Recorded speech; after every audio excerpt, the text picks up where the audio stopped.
helped me to reach 1,000 subscribers. I never heard the door open. Only the faint shift of air, the small change in pressure that used to tell me he was home. But 5 years is a long time. Long enough for a mother to stop waiting for miracles.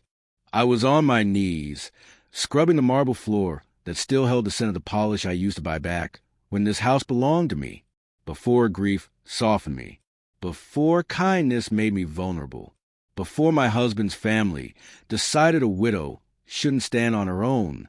Then I heard him. Mom. His voice was deeper, steadier, unfamiliar enough to make my heart stumble. I froze mid-scrub and turned. My son stood in the doorway in his uniform, duffel bag at his side, confusion tightening every muscle in his face. Mom, is this you? What could I say? His wife and her family had stripped me of everything.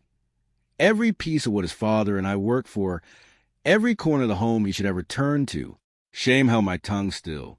He didn't wait for an answer. He marched down the hallway straight into what they now called the living room, where his wife sat lounging with her sisters, laughing as if they owned the world. He didn't knock. He didn't pause. He just barked. This ends now. No one saw what came next coming. Not even me. My husband and I bought this place in our 40s. White pillars, high ceilings, sunlight in every room. He used to joke that the house itself was a promise we'd leave to our son one day. When he died, everything dimmed. At first, his family comforted me. They brought meals, stayed by my side, held my trembling hands. But comfort can disguise hunger, and theirs grew quickly.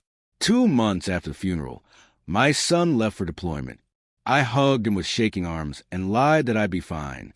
I wasn't, and they knew it. The signs were small at first.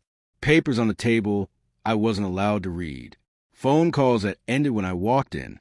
My daughter-in-law gently invited me to rest upstairs instead of joining family talks. Then one morning, a lawyer arrived, a stranger with a dead smile, and handed me documents I'd never seen. My signature forged. My house transferred. My accounts emptied and rearranged. I was allowed to stay only if I served them. Clean, cook, stay silent. They spoke as if they were doing me a kindness. Something in me broke that day. But something much colder woke up, something my husband used to tease me about, saying I noticed too much. They thought grief made me weak. It only made me quiet. Revenge isn't rage. It's preparation. For 5 years, I watched. I listened. I collected. I found the forged documents and photographed them, saving them on 3 hidden drives. I recorded their conversations, their insults, their bragging about taking control, their plans for my husband's assets. Late at night, I searched their office drawers, tracing financial transactions to accounts they never should have touched. My husband had left coded files. They were clever enough to steal, but not clever enough to understand them. While they spent afternoons at spas, I met with a lawyer, a woman who didn't bother pretending to be friendly. She treated revenge like a profession. Step by step, she guided me through building a case strong enough to bury them. All I needed was the match to light it. My son became that match. He stood in that living room, shoulders squared, jaw trembling with anger. "Explain," he demanded. His wife faltered. Her sisters avoided his eyes. Her mother opened her mouth, but one raised hand from him shut her up instantly. Why is my mother scrubbing floors in her own house? The silence that followed was heavy and foul. I stepped forward. "Tell him, or I will." They tried lying, of course. They always did. But I'd waited too long for this moment. I reached into my apron and took out the drive I kept closest to my heart, my husband's old silver one. I set it on the table like a blade. "It's all here," I said. The forged signatures, the stolen funds, the recordings. My daughter-in-law's face drained of color. Her sisters stiffened. Even her mother lowered her gaze.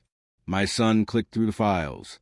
I watched his expression shift with every recording, every document, every cruel word they'd spoken about me.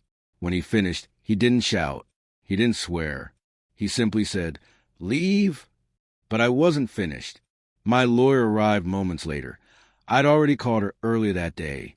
The lawsuit, the property seizure, the fraud charges, everything was ready to fall in line. Their little kingdom had never been real. Their confidence had been their trap, and all I did was close it. They screamed as officers escorted them out. My daughter-in-law grabbed my arm, sobbing, begging me to forgive her. I looked at her the same way she once looked at me, like I was something beneath her shoes. Then I turned away,